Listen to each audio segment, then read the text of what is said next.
चलें। कल हम लोगों ने जो है वो इस क्लास वहां तक स्पेस तक पढ़ा था। ठीक है। आज हमने जो है वो स्टार्ट करना है क्लासरूम मैनेजमेंट स्टाइल्स से। तो क्लासरूम मैनेजमेंट जो है उसके चार स्टाइल्स हैं आपके पास, मतलब चार तरह से जो है वो क्लासरूम को मैनेज किया जाता है। उसमें पहले नंबर पे आपके पास है अथॉरिटेरियन, दूसरे नंबर पे है आपके पास अथॉरिटेटिव, तीसरे नंबर पे है परमिसिव और चौथे नंबर पे है इंडल्जेंट। अब ये जो बाकी ये वाली इंपॉर्टेंट नहीं है इतना, अगर आप याद करना चाहें तो इसको एक दफा याद आ, आप पेपर पॉइंट ऑफ व्यू से ये चीज आपके लिए इंपॉर्टेंट नहीं है। उसके बाद देखें कि अथॉरिटेरियन स्टाइल क्या होता है। अथॉरिटेरियन स्टाइल में क्या होता है कि फिल्म कंट्रोल होता है टीचर का, मतलब टीचर का क्लासरूम के ऊपर बड़ा सख्त कंट्रोल होता है।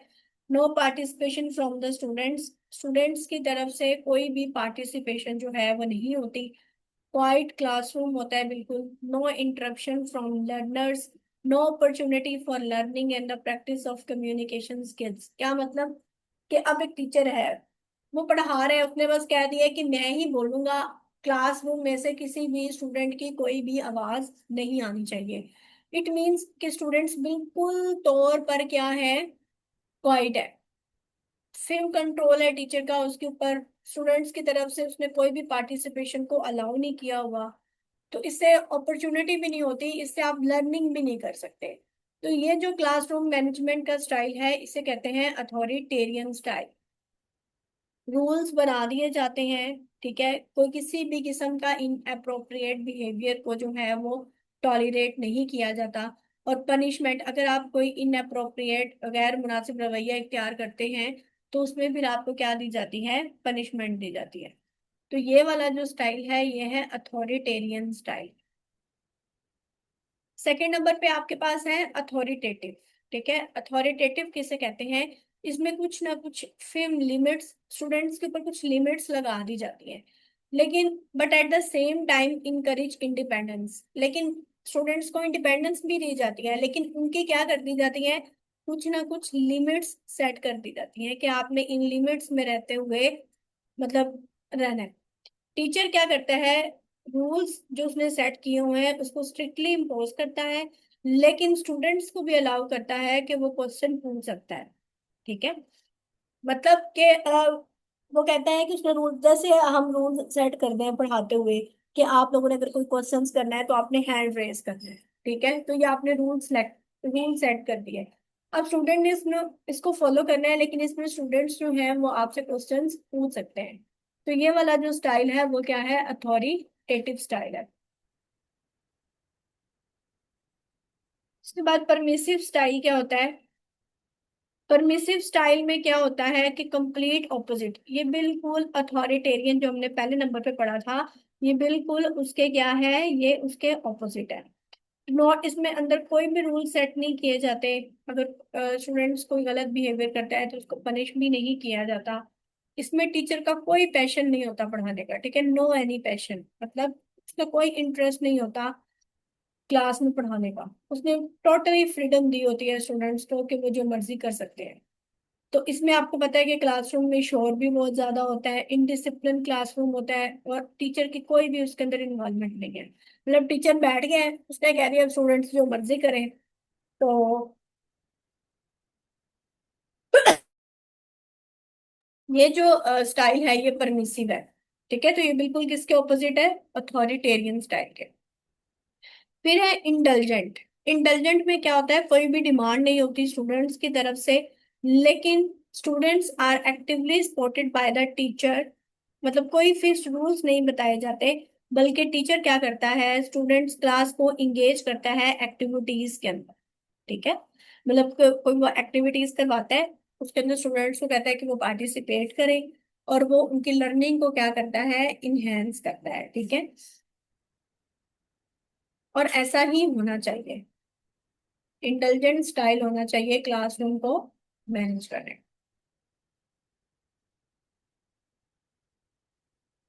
ओके,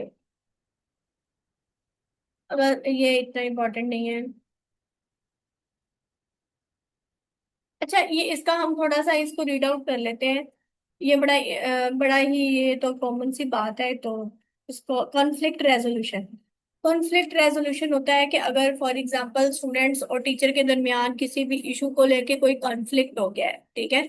तो उस केस में क्या होगा, उस केस में होता है कि उसको आप किस तरह से रिजॉल्व करवा सकते हैं। सबसे पहले मतलब कॉन्सिलेशन हो, कि फाइट को रिजॉल्व करवा दी जाए दोनों पार्टीज की सुन के। फिर होता है कि मीडिएशन हो जाए, कि एक बंदे को कह दिया जाए कि वो दूसरे से क्या कर ले, एक्यूज कर ले। तीसरा होता है लिटिगेशन, मतलब कोई भी आप लीगल एक्शन लेते हैं। For example head reporting the parents, मतलब पेरेंट्स को कहा जाता है, या फिर इन केस अगर उसने कोई ज्यादा बड़ी मिस्टेक की है तो उसको स्कूल से स्ट्रक ऑफ कर दिया जाता है।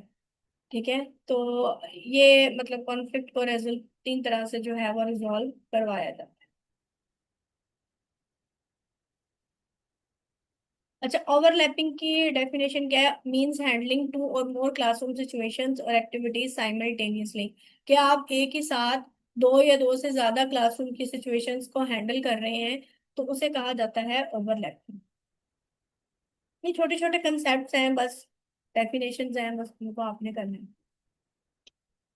क्लासरूम प्रॉब्लम्स क्या होती हैं? क्लासरूम प्रॉब्लम्स होती हैं मतलब जो भी इश्यूज क्लासरूम में आ रहे होते हैं उन्हें क्लासरूम प्रॉब्लम्स कहते हैं, बस। सिर्फ इतना आप, इसको सिर्फ आप लोगों ने ना एक दफा पढ़ लेना है। ये बिहेवियर मॉडिफिकेशन टेक्निक्स, इनको करने की जरूरत नहीं है, क्योंकि ये जो स्लाइड्स थोड़ी सी बनी हुई हैं ये फेडरल के लिहाज से बनी हुई हैं। ईएसटी में जो फेडरल के जो ईएसटी का पेपर आपका फेडरल गवर्नमेंट इंस्टीट्यूशन में है ना, तो उसका इतना डीपली नहीं आता।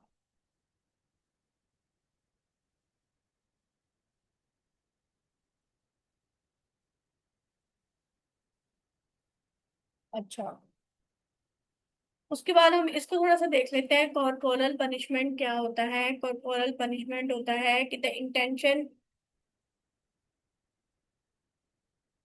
मतलब आपने कोई भी उसको पनिशमेंट दी है, ठीक है। अब उससे क्या होगा, उसके अंदर गुस्सा पैदा होगा, नेगेटिव इमोशन आएंगे, पढ़ना छोड़ देगा, मतलब इस तरह से। तो आर्टिकल आर्टिकल जो 37A है ना पाकिस्तान का, वो ये कहता है कि no child shall be subjected to torture, मतलब किसी भी आप बच्चे को जो है वो टॉर्चर नहीं कर सकते। अब 4 रिजल्ट होते हैं पनिशमेंट के। वो कहते हैं जब आप पनिशमेंट देते हैं तो उसके 4 रिजल्ट आते हैं। वो 4 रिजल्ट कौन कौन से होते हैं? पहले नंबर पे है रिवेंज, दूसरे नंबर पे है रिबिलियन, तीसरे नंबर पे है रिसेंटमेंट, और चौथे नंबर पे है रिट्रीट। रिवेंज का मतलब है कि अब अगर आपने पनिशमेंट दी है तो स्टूडेंट या तो टीचर से फाइट करेगा, ठीक है। रिबिलियन, रिफ्यूज टू वर्क, या वो काम करने से इनकार कर देगा। तीसरा है अपने आप को वो डी वैल्यू फील करेगा। और चौथा है कि वो टीचर्स को क्या करेगा, अवॉइड करेगा। तो 4 आर ऑफ पनिशमेंट क्या है? रिवेंज, रिबिलियन, रिसेंटमेंट और रिट्रीट।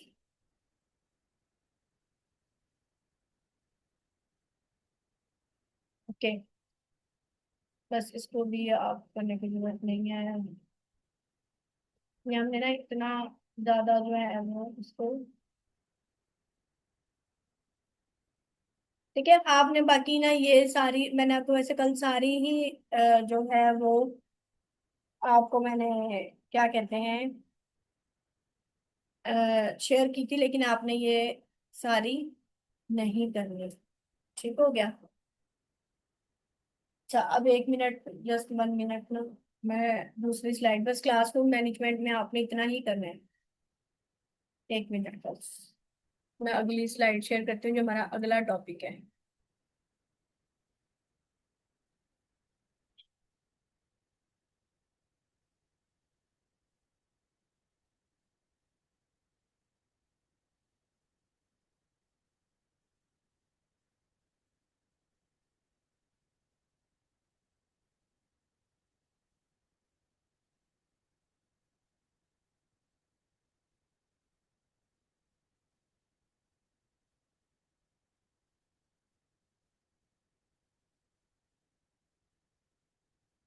अच्छा स्टूडेंट्स, अब हमने जो नेक्स्ट पढ़ना है ना वो हमारा है बेसिक्स ऑफ एजुकेशनल टेस्टिंग।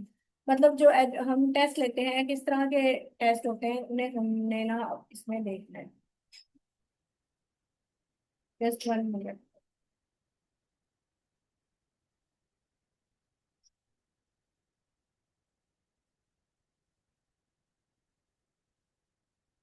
तो मैंने आप लोगों से शेयर करने थे वो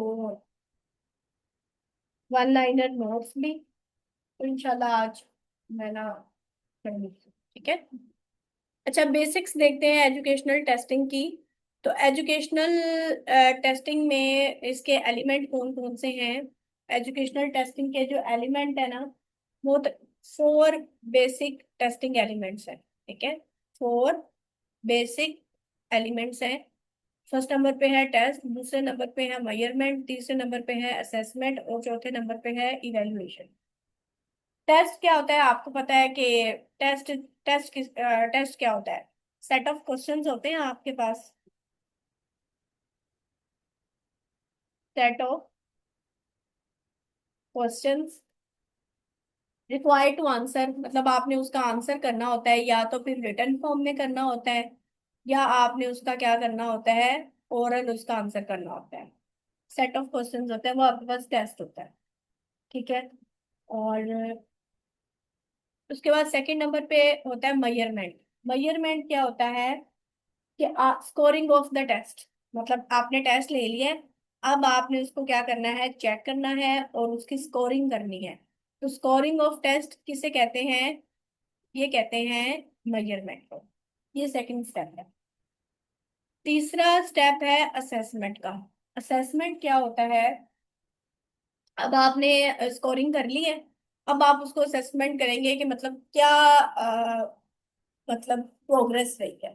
ठीक है, तो उसको कहते हैं असेसमेंट। इंटरप्रिटेशन कहते हैं इसको। चौथे नंबर पे आपके पास है इवेल्युएशन। इवेल्युएशन क्या होता है कि अब आपने क्या करना है, स्टूडेंट की परफॉर्मेंस को जज करना है। स्टूडेंट परफॉर्मेंस जज, तो उसे हम क्या कहते हैं? उसे हम कहते हैं इवेल्युएशन।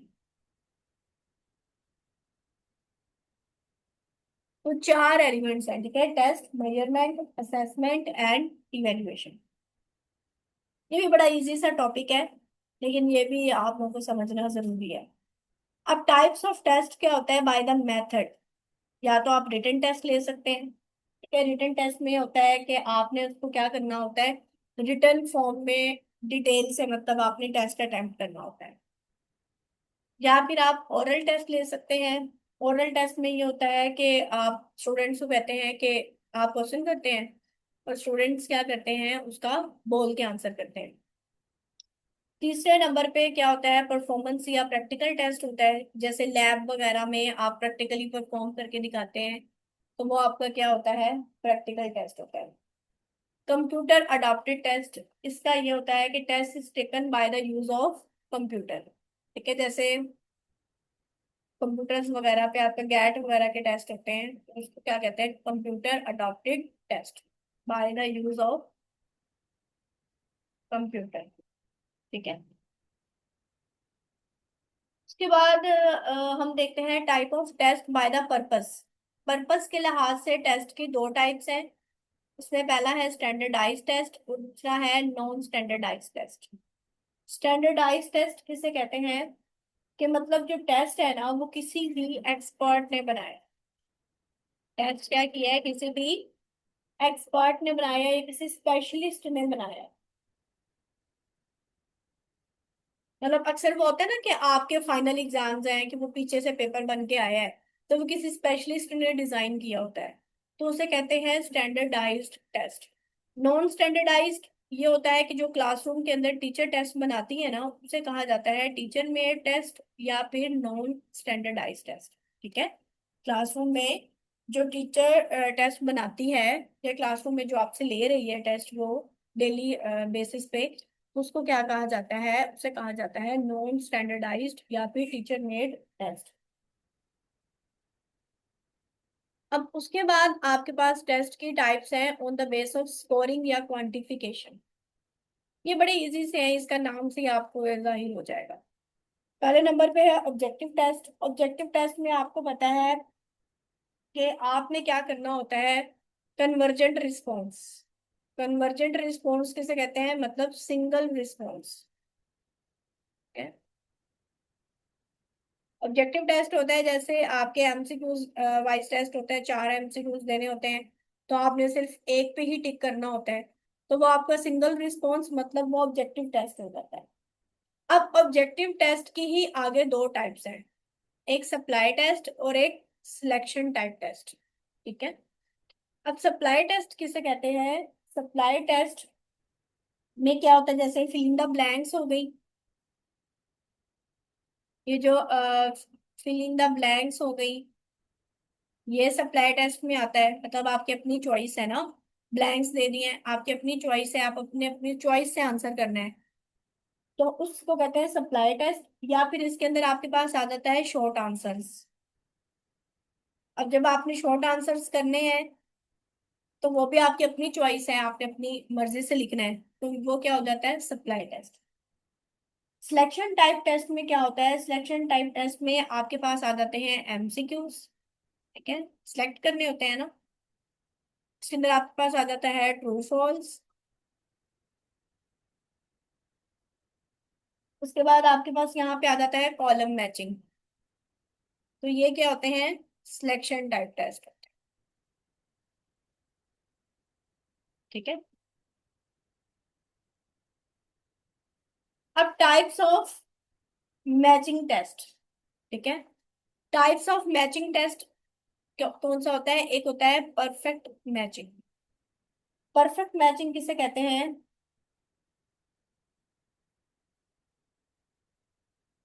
अब जैसे कॉलम ए है और एक कॉलम क्या है, बी है। ठीक है। अब यहाँ पे कुछ स्टेटमेंट है, यहाँ पे कुछ स्टेटमेंट है, यहाँ यहाँ पे है, यहाँ पे है, यहाँ पे है। अब इसका सिर्फ कोई एक आंसर ही होगा, मतलब ये आंसर है ना बस, इसका कोई क्या होगा, सिर्फ एक आंसर ही होगा। अब ये नहीं है कि ये भी इसका आंसर हो सकता है, ये भी इसका आंसर हो सकता है। अब इसका सिर्फ एक आंसर होगा, इसका भी सिर्फ एक ही आंसर होगा, तो उसे हम क्या कहते हैं, उसे हम कहते हैं परफेक्ट मैचिंग। इम्परफेक्ट मैचिंग में क्या होता है, जैसे आपके पास एक कॉलम ए है और एक कॉलम क्या है, बी है। ठीक है। अब ये हो सकता है कि यहाँ पे जो चीज है ना, वो इससे रिलेट भी करती हो, वो इससे भी रिलेट करती हो, वो इससे भी रिलेट करती हो, मतलब और भी चीजें हैं। अब ये वाली जो चीज है वो इससे भी रिलेट करती हो, वो इससे भी रिलेट करती हो, मतलब कि कॉलम बी में से का जो आंसर है वो कॉलम ए के दो या तीन आंसर्स हो सकते हैं, तो उसे कहा जाता है इम्परफेक्ट मैचिंग। तीसरे नंबर पे आता है आपके पास sequence matching. Sequence matching matching क्या करते हैं, आपके पास ना यूं दे दिए जाते हैं, ए कॉलम है, ये बी कॉलम है, यहाँ पे आपको जो है वो दे दिए जाते हैं। अब आपको कहा जाता है कि कॉलम बी के आपने इस तरह से सीक्वेंस बनानी है कि इसका राइट आंसर इसके सामने आ जाए, इसका राइट आंसर इसके सामने आ जाए, इसका राइट आंसर इसके सामने आ जाए, और इसका राइट आंसर इसके सामने आ जाए। ठीक है, मतलब आपने सीक्वेंस बनानी होती है कि ऐसी सीक्वेंस बना दें कि खुद ही वो सेम जो आंसर्स बनते हैं वो एक दूसरे के सामने आ जाए, तो इसे कहा जाता है sequence matching. I hope so आप लोगों ने की होगी। चौथे नंबर पे आपके पास आता है मल्टीपल मैचिंग। मल्टीपल मैचिंग किसे कहते हैं, मतलब एक कॉलम ए है, बी है, सी है। ठीक है। अब आपने मल्टीपल मैचिंग करने हैं, तो ये किस में आ जाता है, मल्टीपल मैचिंग में आ जाता है। अब ये तो हो गया ऑब्जेक्टिव टाइप टेस्ट।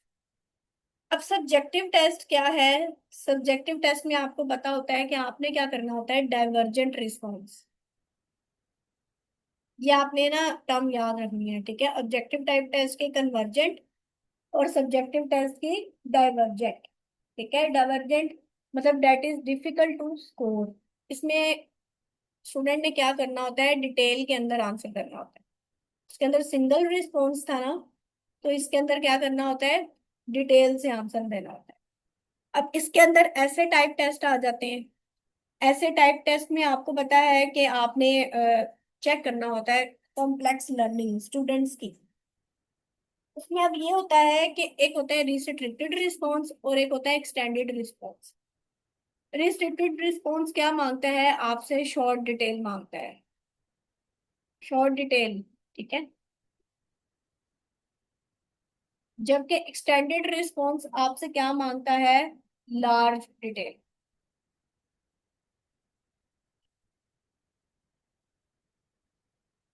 ओके। ये इजी से है टॉपिक, आप लोगों ने घबराना नहीं है। अच्छा, उसके बाद आपके पास एक टर्म है, नॉर्म रेफरेंस टेस्ट और क्राइटेरियन। जी, ऐसे की टाइप है ये।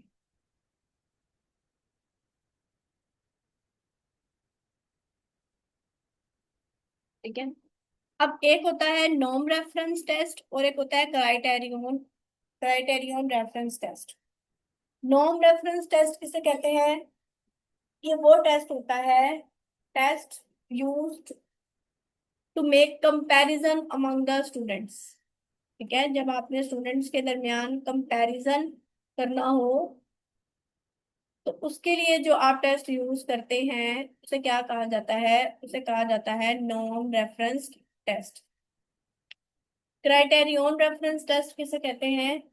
क्राइटेरियन रेफरेंस टेस्ट कहते हैं, मतलब आपने कोई क्राइटेरिया सेट कर दिया है, ठीक है, कि 50 में से 20 वाला पास है, एक क्राइटेरिया सेट कर दिया।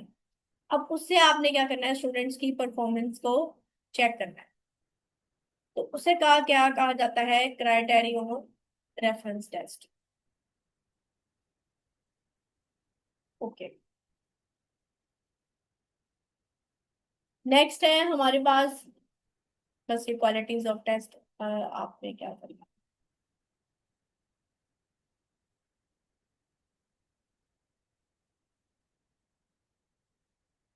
अच्छा, अब हम थोड़ा सा ना इवेल्युएशन की टाइप्स को देख लेते हैं।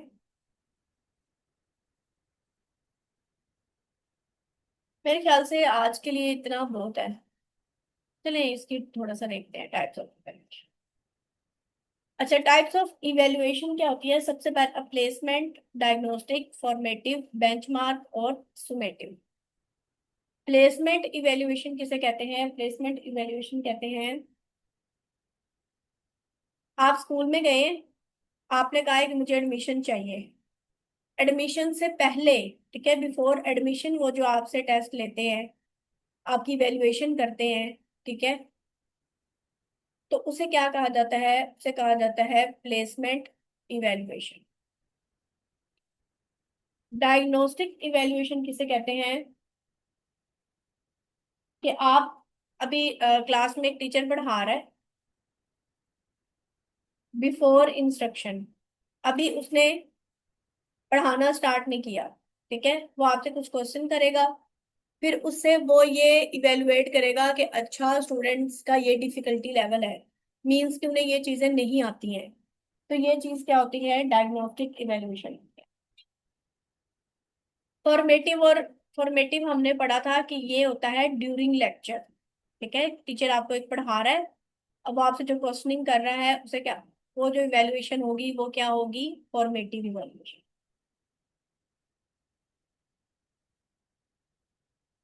बेंचमार्क इवेल्युएशन किसे कहते हैं? बेंचमार्क इवेल्युएशन कहते हैं कि जब उसने कोई एक यूनिट वगैरह पढ़ा दिया है, एक यूनिट पढ़ा दिया है या एक चैप्टर पढ़ा दिया है, उसके बाद वो जो आपसे पूछ रहा है, क्वेश्चनिंग कर रहा है या टेस्ट ले रहा है, उसे क्या कहते हैं? बेंचमार्क इवेल्युएशन कहते हैं। 5वें नंबर पे आपके पास आती है सुमेटिव इवेल्युएशन। प्लेसमेंट रिपीट कर देती हूँ। सुमेटिव इवेल्युएशन कहते हैं कि जब आपका कोर्स कंप्लीट हो जाता है एक साल में, 1 ईयर में आपका कोर्स क्या हो गया है? कंप्लीट हो गया है। उसके बाद जो आपके फाइनल पेपर्स हो रहे हैं, वो जो इवेल्युएशन होगी वो क्या होगी? सुमेटिव इवेल्युएशन। प्लेसमेंट मैंने बताया कि आप स्टूडेंट में स्कूल में एडमिशन लेने जाते हैं, एडमिशन देने से पहले जो आपसे टेस्ट लिया जाता है या आपकी इवेल्युएशन की जाती है उसे कहते हैं प्लेसमेंट इवेल्युएशन।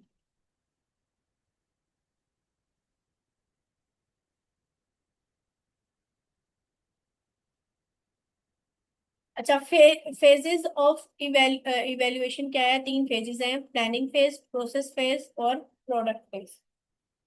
ये पहला फेज है जिसके अंदर आप क्या करते हैं, आप सिलेक्ट करते हैं टेस्ट। ठीक है, टेस्ट की क्या करते हैं, प्लानिंग करते हैं, planning of test. Process phase क्या होता है? प्रोसेस फेज में जिसमें इवेल्युएशन कंडक्ट की जाती है। ठीक है, आप टेस्ट ले रहे हैं, इवेलुएट कर रहे हैं, वो जो फेज है उसे क्या कहेंगे, प्रोसेस फेज कहेंगे।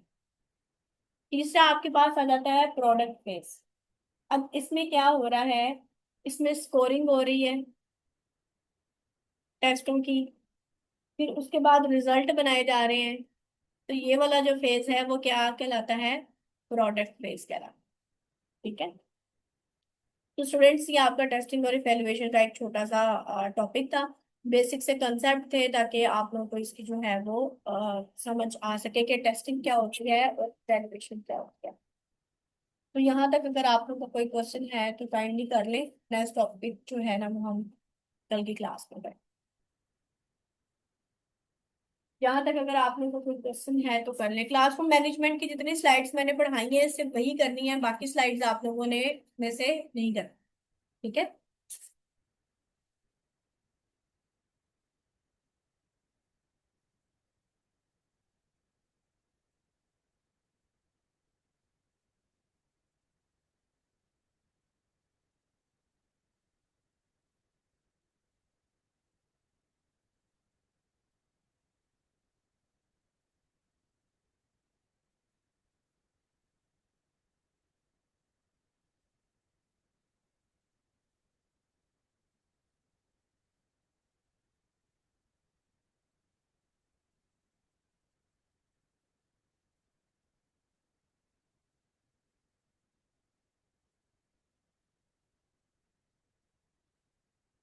तो ये टेस्ट अरेंज करेंगे कल की क्लास में जो पढ़ेंगे ना हम। मैं कह रही हूँ कि कल जो पढ़े परसों पढ़े, उसका मैं सैटरडे वाले दिन आप लोगों से पेडागोजी का टेस्ट ले लूंगी, बल्कि मैं आप लोगों का ना एक टेस्टिंग का स्केड्यूल बना रही हूँ। ठीक है, हमने कोई 20 डेज जो है वो आपसे साथ साथ टेस्ट ही लेने हैं ताकि आप लोगों की तैयारी हो सके।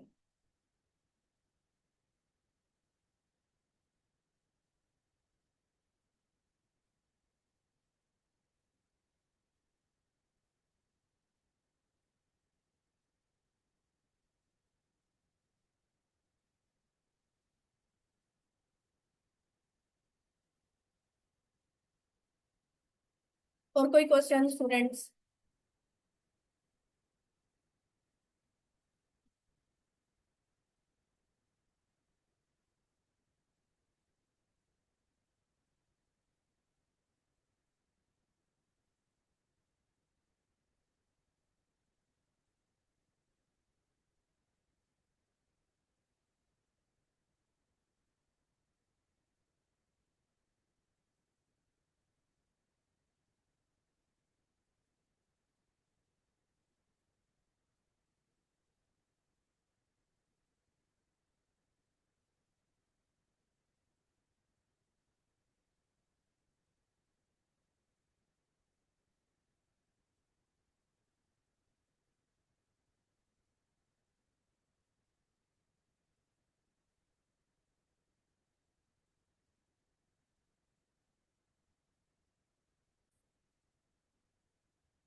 स्टूडेंट्स क्लास तो एंड हो गई है। ठीक है, ओके, अल्लाह हाफिज।